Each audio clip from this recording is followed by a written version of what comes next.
Welcome back to this audience edition of Hannity. Now, last night on this program, we had a heated Hannity debate between Brigitte Gabriel and Saba Ahmad about the danger of radical Islam. Here's part 2 of their epic showdown. If she is truly a moderate Muslim, she needs to stand up for women's rights. She needs to stand up for those who beat women, who kill women, who maim women, who genitally mutilate women. She needs to stand up and speak out about the kidnapping of the girls by Boko Haram that you are not speaking for. You are taking your place while you have access to the media, and you are here obviously because of your deception and lies and what you did at the Heritage Foundation, so you can point the light to the issue of the Islamic. And thank you so much for bringing that out. Use that opportunity to speak about where are the girls that were kidnapped by your own co-religionists. As a Muslim woman, it is people like you who needs to stand up. Ms. Ahmed, we'll give you the last word. I have been speaking out against Boko Haram kidnappings. We have been. And I just want to clarify one point. You mentioned about me being friends with the convicted terrorist. I've never even met him. I saw him once at the court. And I was a Muslim community spokesperson in Oregon. And obviously, a mosque burned down right after his arrest. So we were suffering a lot of hate crimes. Please. There's plenty of information that people can easily find on Google by just typing your name. Well, I'm telling you the truth from my side. I'm sure there are a lot of people say a lot of things. You and the word truth need to be in the same sentence, Saba. Let's be very clear about this. Well, I think you're misguided, and I think you're the ones who needs to hear the truth from Muslims. I'm very clear, and I don't mince words, and I don't beat around the bush, and I know my facts. All right, do you know any Muslims? Yes, I do. A lot. Here. Remember, I was born and raised in the Middle East. I know. I wrote about you. You're Noor Saman. I'm very familiar with your writing. How many Muslim friends do you have here in the U.S.? I do have friends here in the U.S. I'd like to talk to them. Point. That is beside the point. That's beside the point. As a patriotic American, I use the opportunity that I have to shine the light about how I can protect my fellow American citizens, because I am an American first, and my loyalty is for this country. And anything happens to any American, I'm the first person to stand up, defend them, fight for them. You are not. Your loyalty is somewhere else. It's about time we see more patriotism from the Muslim community and less terrorism. Brigitte, I'm an American, and I'd like you to defend me. I defend people who are worth defending. I don't defend liars and deceivers. I defend patriots who love this country and are willing to put their lives on the line to protect it. You are not. Your loyalties are to defend a terrorist who wanted to blow up a Christmas tree lighting in Oregon and kill many Americans. Shame on you. Brigitte, every defense lawyer has to defend somebody, okay?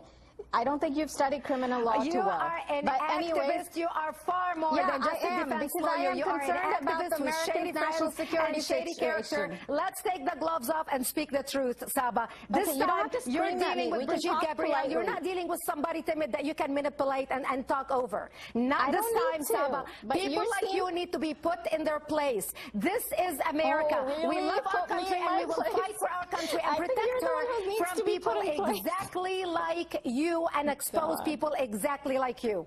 Wow, Brigitte, you just sound very, very angry. No, I think you need some reality check. I'm not angry. I did want to make a point. Ramadan's coming up, so please do visit a local mosque wherever you live. I hope you get to meet a few other Muslims besides me and learn meet some peaceful Muslims. I have a lot of outstanding, wonderful Muslim friends. Good. So go talk to them. Very much different than you. Okay, well, but I'd love to meet you too. Let's meet up here. You know, I think we need to talk to each other without screaming. And we're not screaming. We are talking passionately. Now you're calming down. But from the beginning, you were very, very loud, and I don't know what was going on. But now you're starting to calm down, because which is good. I don't allow liars to speak over me, because I put the truth out. I will not let you go unchallenged. You are so mean.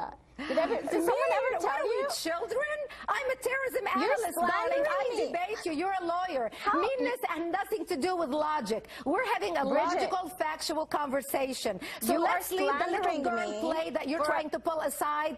I'm a businesswoman. I don't play like that. I know. I can see you're a businesswoman, and you're using your whatever twisted logic to make profits off of Muslims. No, I'm not making profits. I don't think that that's fair. I think you need to stop it. As a matter of fact, I'm here. I'm not getting paid a dime.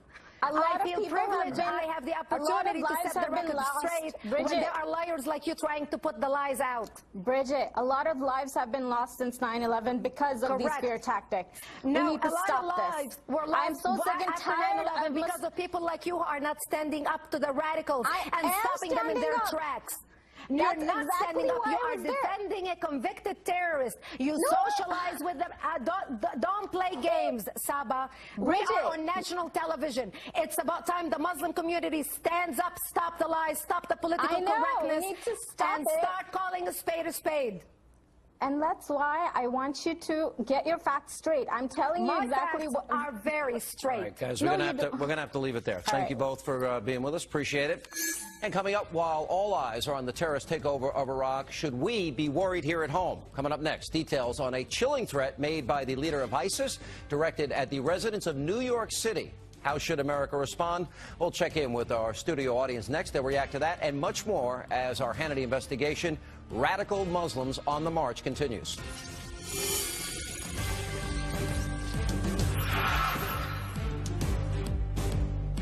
Give you actually a quick 5-minute important lesson about Islam in order for you to understand clearly what this conflict, what we're dealing with and what the outcome. The Sunnis and the Shiites have been fighting for 1,000 years.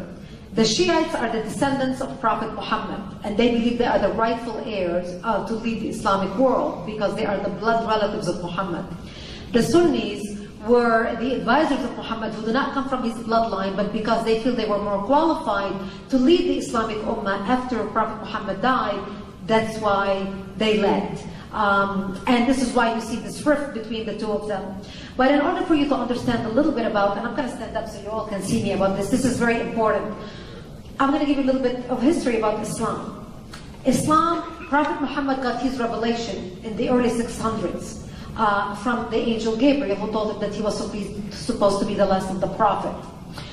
Muhammad tried to preach in his own city of Mecca, trying to recruit people into his own religion, and failed for 12 years. He could not recruit anybody except for his immediate family and friends. So he decided, if I go to Medina, which was the Jewish hub at the time, the Jewish commercial center of Arabia, if I go to the Jews and appeal to them, and if they accept me, that will give me credibility in front of my own people.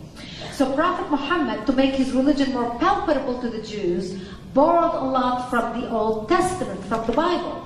And this is why you see a lot of similarities between the Bible and the Quran. This is why you see Jews don't eat pigs, Muslims don't eat pigs. Jews pray a few times a day, Muslims pray a few times a day. Jews wash their hands before prayers, Muslims wash their hands before prayers. Jews fast for Yom Kippur, Muslims fast for Ramadan. So Muhammad put all that into the Bible, called them the people of the book and all of that, and went to Medina trying to appeal to them. When the Jews refused to accept him, that's when Muhammad turned against them and became a military warrior and started killing them and massacring them. He made the Christians and the Jews second-class citizen, or dhimmi. They either converted to Islam or paid the jizya or the protection tax or died. So when you see ISIS today in Iraq asking people to either pay the jizya, convert, or die, and then they behead them, ISIS is not doing anything that Prophet Muhammad himself did not do. So Christians and Jews became a second-class citizen under Islam, under Muhammad. Christians and Jews could not pray publicly, could not build churches, Jews could not blow the shofar, Christians could not ring the church bells.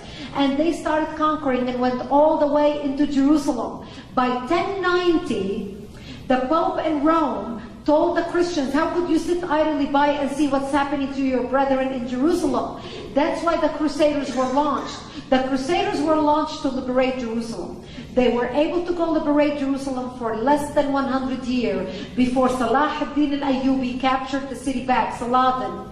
And Jerusalem remained under Islamic control until 1967, when the State of Israel liberated Jerusalem, and where Christians, Jews, and Muslims were able to pray under the same sky. Islam continued to spread. They went out of Arabia, they went all the way to central China, they went to India, they went into Central Europe, and as they conquered nations, only the Christians and the Jews were allowed to stay alive if they paid the jizya or the protection tax. All others were massacred and beheaded. Islam killed 217 million Hindus. This is why the Hindus and the Sikhs have such history with Islam. Islam looked at Jews and Christians as dhimmi, and they gave them identifying clothing so they can identify them as they walk down the street. The yellow star is an Islamic invention for the Jews, not a Nazi invention. The yellow star was invented in Iraq in the 9th century by Khalif al-Mutawakkil, the second Khalif of Iraq, to identify the Jews as they walked down the street. But because the Nazis and the Muslims worked together very closely, the Nazis borrowed the practice from Islam. All you men sitting wearing a belt, this is called a zunnar. That's what the Muslims invented for the Christians in the 9th century, to identify them as they walk down the streets. Jews had the yellow star, Christians had the belt or the zunnar. Islam continued to grow. At one point, Islam covered more of the earth's surface than the Roman Empire did at its peak. Between the 1600s and the 1800s, the Europeans were experiencing the European Industrial Revolution. This is when they